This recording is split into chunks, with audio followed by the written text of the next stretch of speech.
নমস্কার বন্ধুরা, সোনালি কিচেন্সে আপনাদের সবাইকে স্বাগত। আজ নিয়ে এসেছি এক নতুন ধরনের রেসিপি নিয়ে। আজকে হচ্ছে পুর ভরা পাঁপড়ের ডালনা। তার জন্য আমি কিছুটা সয়াবিন নিয়েছি, দেখেন এই সয়াবিনটাকে সেদ্ধ করে গ্রেট করে নিয়েছি, আর একটা আলু সেদ্ধ করে সেটাকে গ্রেট করে নিয়েছি। আর এইটা বানানোর জন্য একটা মশলা তৈরি করব। এই যে মশলাটা দেখেন কী কী নিয়েছি: একটু লঙ্কা, একটু আদা কুচি, আর টমেটো, জিরের গুঁড়ো, ধনের গুঁড়ো, এইটা দিয়ে আমি একটা মশলা করে নেব। এই যে বন্ধুরা, এই পুর ভরা পাঁপড়ের ডালনা করার জন্য আমার একটা পুর তৈরি করতে হবে। তার জন্য এই যে তেল বসিয়েছি, কড়াই তেল গরম হয়ে গেছে। এবার এর মধ্যে আমি একটু 1 চামচ জিরের গুঁড়ো, 1 চামচ ধনের গুঁড়ো,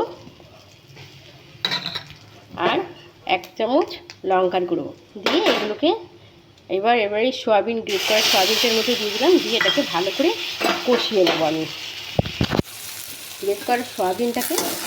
আর দিয়ে ভালো করে এটাকে কষাবো। একটু পরিমাণ মতো নুন দেব, পরিমাণ মতো একটু নুন দিলাম। দিয়ে এটাকে ভালো করে কষাবো, তারপরে আলু সেদ্ধটা দেবো। একটু এটা ভাজা ভাজা হয়ে যাক সয়াবিনটা।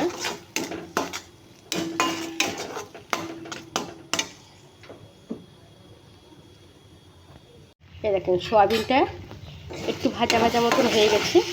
এবার এর মধ্যে অল্প একটু হলুদের গুঁড়ো দেব। এবার দিয়ে এটাকে নাড়িয়ে ভালো করে নাড়িয়ে নেব। দিয়ে এটার মধ্যে আমি যে গ্রেট করা আলুটা রেখেছি সেই আলুটা দিয়ে দিলাম।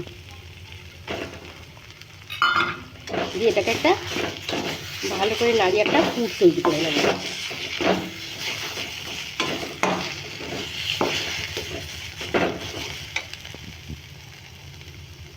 এই দেখেন বন্ধুরা, পুরটা আমার তৈরি হয়ে গেছে, একদম শুকনো হয়ে গেছে এবং কষানো মতন হয়ে গেছে।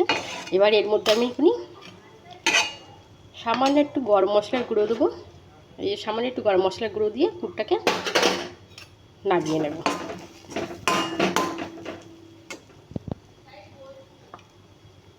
বন্ধুরা, এই পুর ভরা পাঁপড়ের জন্য আমি দেখেন আমার এই যে পুরটা তৈরি হয়ে গেছে।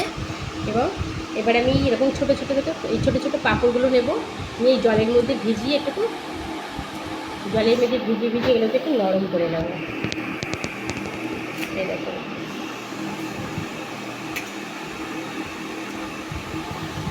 এই জলের মধ্যে ভিজিয়ে নরম করে নিলাম। এবার এই পাঁপড়টার মধ্যে আমি পুর দেবো। আমি আমার পছন্দ মতন পুর দিচ্ছি, আপনারা যে কোনো ধরনের পুর পছন্দ মতন পুর এর মধ্যে দিতে পারেন।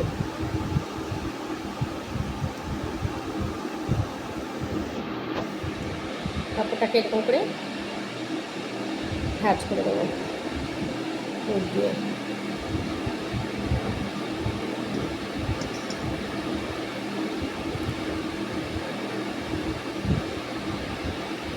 এরকম করে পুর দিয়ে এটাকে আমি ভালো করে আটকে দিচ্ছি।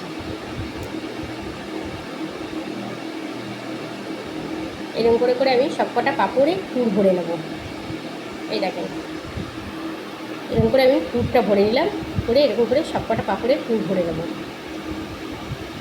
এই দেখেন বন্ধুরা, পাঁপড়গুলো আমি সবকটা এরকম করে পুর ভরে নিয়েছি। এবার কড়াইতে দেখেন তেল বসিয়ে দিয়েছি, তেল গরম করেছি। এবার পাঁপড়গুলো আস্তে আস্তে ভেজে নেব আমি। এগুলো নিরামিষে দিলে আপনারা করে খেয়ে দেখবেন, খুবই খেতে ভালো লাগে। পুরটা আপনাদের নিজেদের পছন্দ অনুযায়ী পুর দেবেন। অল্প অল্প করে দিয়ে আমি পাঁপড়গুলোকে ভেজে নেব।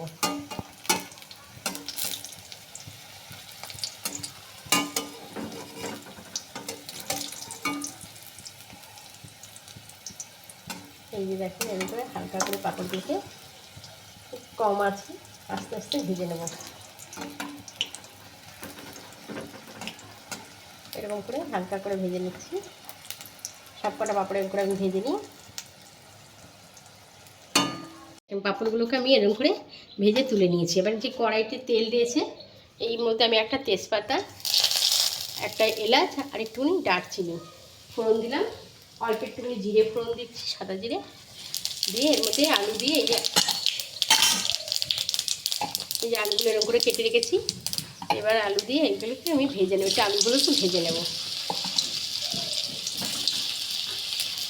নুন হলুদ দিয়ে একটু আলু ভেজে নেব।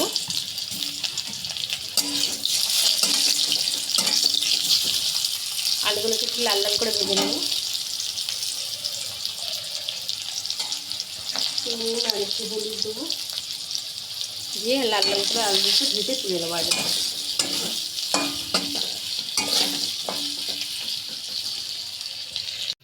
এই দেখুন বন্ধুরা, আমার আলুটা লাল লাল করে ভাজা হয়ে গেছে।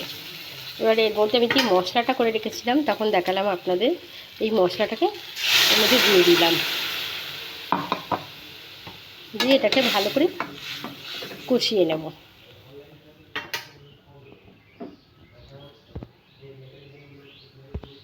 এই যে দেখেন আলুটা বেশ ভালো কষানো হয়ে গেছে আমার।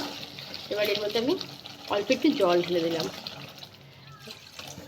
এবার এটা একটু জলটা ফুটুক, তারপর আমি পাঁপড়ের পুরগুলো দিয়ে দেব। একটু গরম জলটা ফুটতে দিই।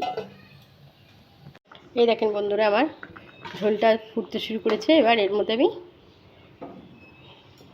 এই যে পুর ভরা পাঁপড়গুলো এর মধ্যে দিয়ে দিলাম, দিয়ে এটাকে আর একটু হতে দেবো।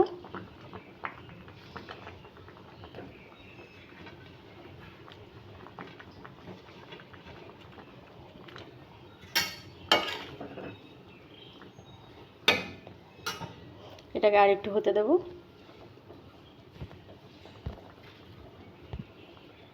এই দেখেন বন্ধুরা, আমার পাঁপড়ের রেসিপিটা হয়ে গেছে।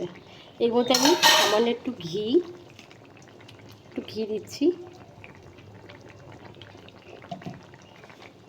আর একটু গরম মশলা দিয়ে গ্যাসটা অফ করে আমি চাপা দিয়ে রেখে দেবো।